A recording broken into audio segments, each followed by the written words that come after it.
Hi, this is Joseph Tanya from goodmonday.com. How do you deal with difficult people?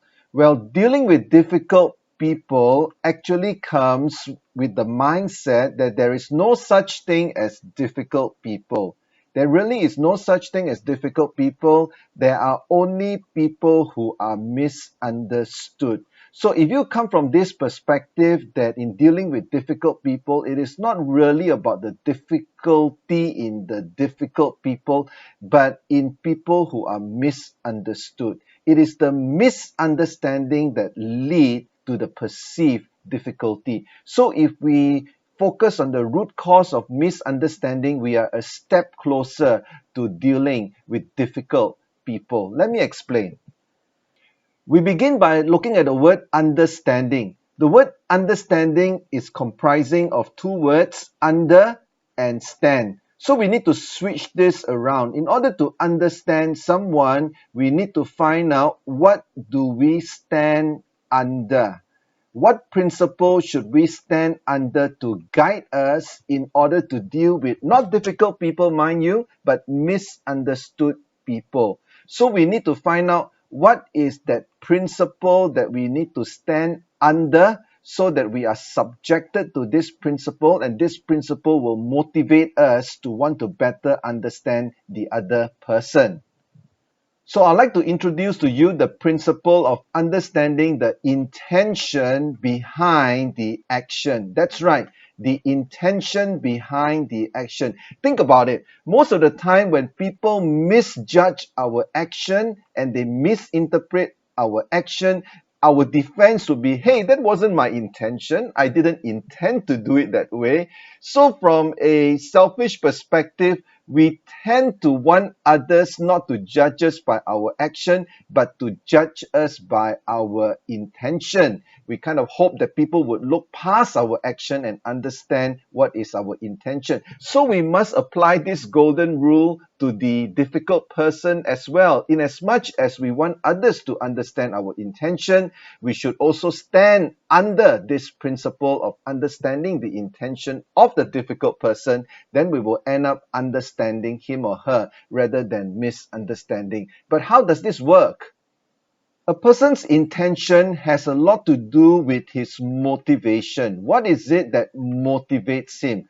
It explains the why. The intention explains the why of what he does. The what is the action, the why is the intention. Meaning, if we want to truly understand this difficult person, we need a language. We need a language or a set of definition by which we can get to the heart of the matter and look beyond the action and see where this person is coming from. Now, to find a language to describe a person's motivation is a complex process, because you can't interpret a person's motivation in a binary way. You're either this or put you into certain quadrants. People's motivation and intention is not as simple as that.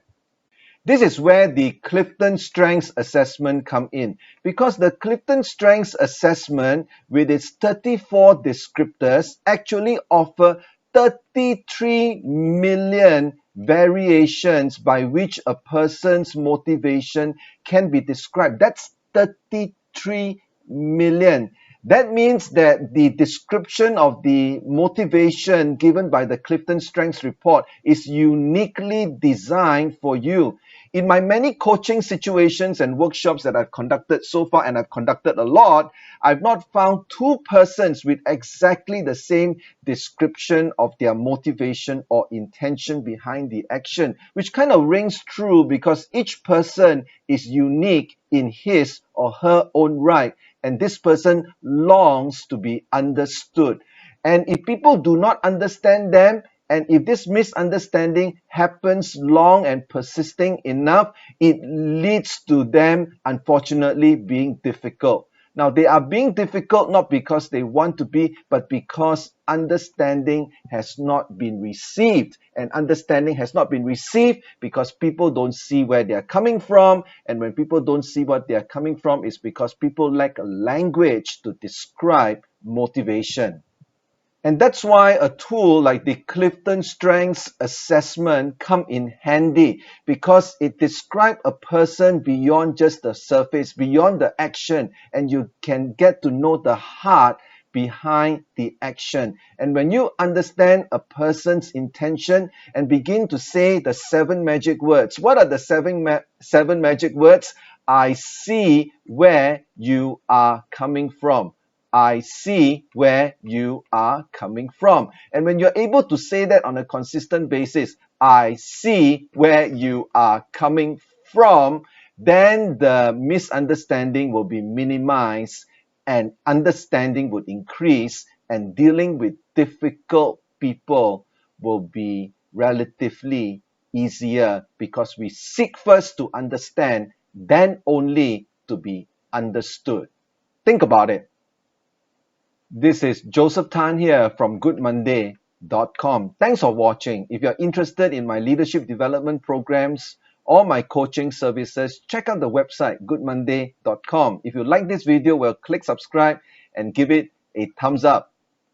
And if you'd like to find out more about the Clifton Strengths Assessment and what it can do for you in your personal and professional life, drop me a note. I can be contacted at joseph@goodmonday.com. Would love to hear from you.